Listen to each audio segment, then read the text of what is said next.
This is Future Sense Now, where we explore the landscape and byways of our shared futures. Future Sense Now is brought to you by the Futures Forum. Stay tuned for a journey to the future. Greetings and salutations, and we are celebrating UN Day for International Day, rather, for Women and Girls in Science, and I am having a conversation about the futures we want with Dr. Lashmi Karan, the founder of Lunark, a citizen space initiative democratizing space governance and reimagining humanity's cooperative future beyond Earth. I love it. Trained as both a political science and coder with a PhD in international relations, she brings system thinking to complex coordination challenges at the intersection of science, technology, and social change. And she envisions the Lunar University as humanity's first, notice, first multiplanetary learning infrastructure designed and built by the youth who will indeed inherit the future on Earth and beyond. So I'm excited because this is someone who's playing around in the same sandbox. So let's jump right in. My 5 questions. Greetings again. What is Lunar University's long-term vision for accelerating the participation of women and girls in science, in engineering, emerging fields such as space and sustainability? Great. Well, thanks, Claire, for inviting me to be part of this. I'm a big Star Trek fan, so I always like to say live long and prosper to everyone watching.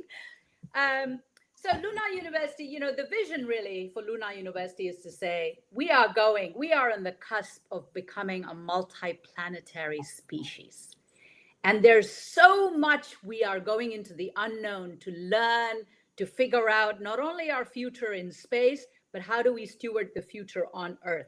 So I think, leading humanity's expansion into space with humility, curiosity, cooperation, and a legacy mindset that spans generation is really at the center of the idea of a Lunar University. All right.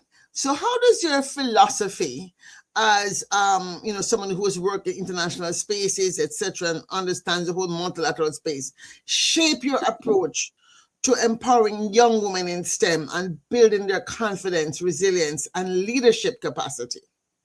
Yeah, I used to think a lot more about empowerment, but now lately I've actually shifted more to say young women, young people already hold the legitimacy to have to step into this conversation. So, it's a question of saying, how do we create pathways for them to fully embrace where they already are?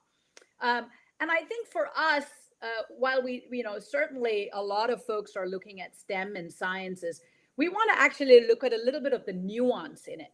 So when we talk about STEM and science, it's usually like, physics, chemistry, the hard sciences, in building things and robots. But in our experience, we actually see, someone who's working in agriculture, someone who is actually observing, nature, that those sciences and that knowledge is going to be a very integral part of how we think about civilization expanding.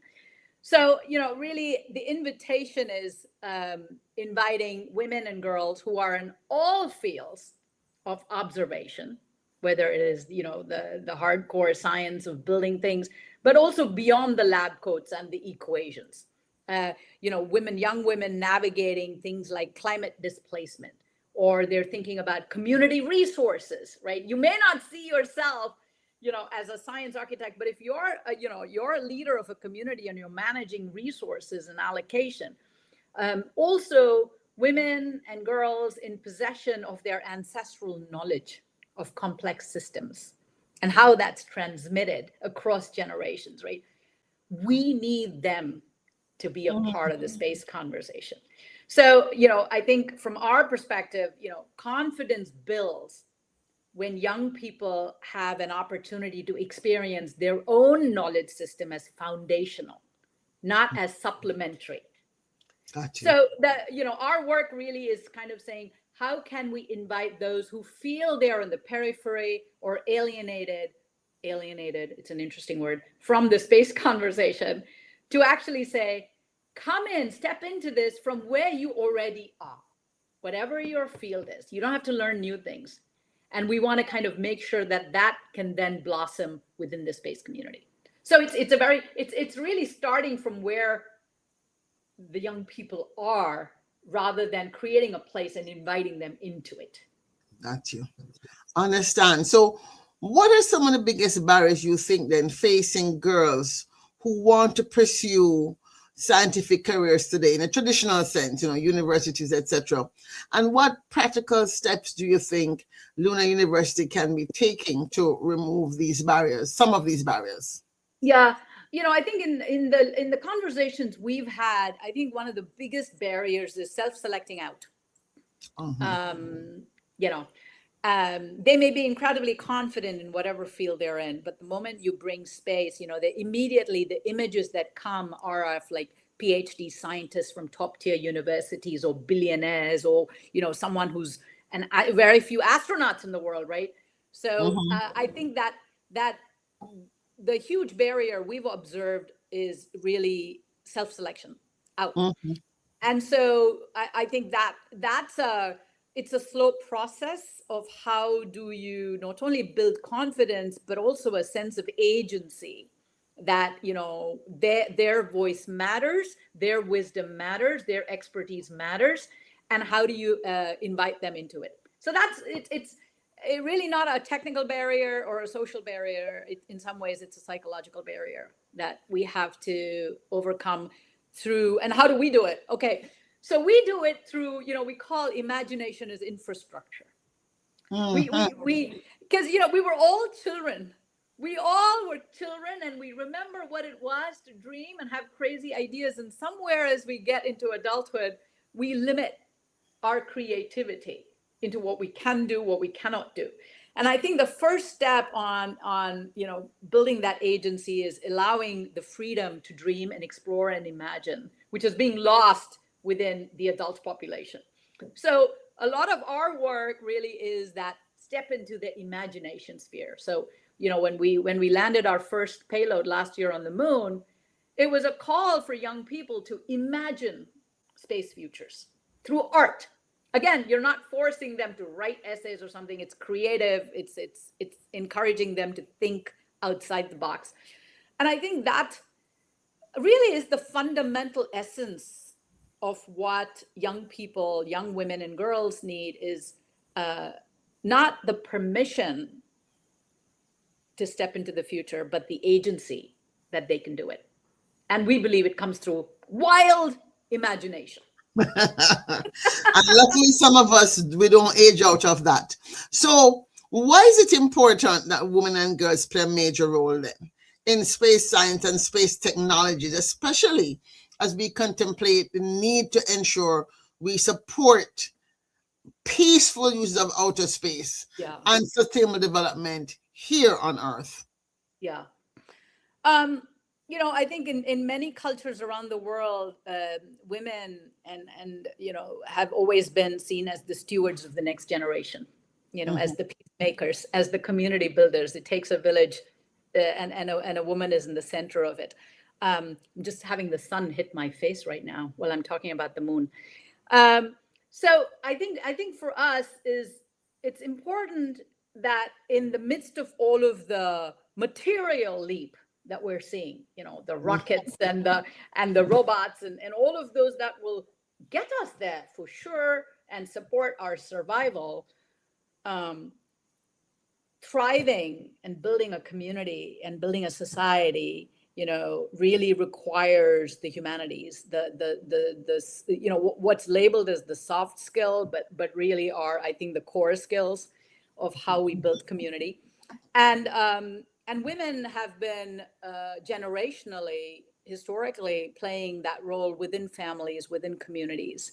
And I think bringing that perspective will be essential as we think about how we're even deploying the infrastructure, right? If you're going to build a habitat and you're going to have a city on the moon, well, it's not just about plopping things and connecting the pipes. It's about saying, well, how will that community interact with each other? How will that community feel loved? How will that community feel care?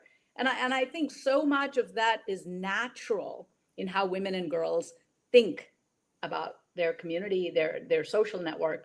That's an integral part of it.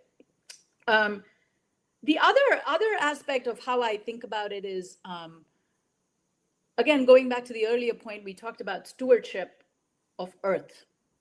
Mm-hmm. And I think there are so many, I mean, think about very simple fact, we all know there's water scarcity and a lot of girls don't go to school because they're busy fetching water. We're talking about really remote areas, right? So you think about, if you're going to a harsh environment, what can these girls teach us about how you think about scarce resources? How do you think about equitable distribution? They may not have PhDs, but they've had lived experience of how to observe the world. So I actually think there's an important role to blend humanities with STEM, to blend, the wisdom of women and girls with that of men and boys. And actually, this yin yang is really how humanity has thrived on this earth and possibly should expand. Thank you. So to close, what message then would you share with young girls around the world who dream of becoming scientists or engineers or even astronauts? And what sort of partnerships are you looking for globally to help make these dreams come true? Yeah. Well, the first thing is, don't feel like you have to choose between your dreams and your work. Just don't limit yourself based on your work to stop dreaming. Dream big, dream crazy. Dreams are the foundational of human flourishing and action. So give yourself permission to dream. I think that's the number one thing. In terms of partnerships, I think we're really encouraging networks, institutions that are focused a lot around, humanities, or how do you, empower women? How do you provide for education of girls? How do you provide for livelihoods?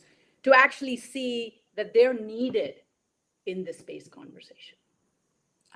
I often, again, there's a self-selection out that happens from organizations that are addressing issues here and saying, we're not space agencies, we deal with education and access to resources and equity. And my invitation is those are incredibly important work that needs to happen now, and it's vital. So thank you for doing that. But please, can you allocate 1% of your wisdom to shaping the future? And I think that those 1% add up and will make a significant impact, so that we're not solving the same problem we have today 100 years from now on another planet. So I think that's the invitation to say, don't self-select yourself out. If you care about humanity on Earth, we need you in this space conversation. Well, thank you so much, Dr. Lashmi Karan, president of the Lunar Organization and the holding space for what is to become Lunar University in reality. It's already there as a mental construct, as a physical or social psychological construct. So holding the space for Lunar University to come. Thank you so much. Thank you so much. We hope to see a lot of students get involved and build it because it's theirs.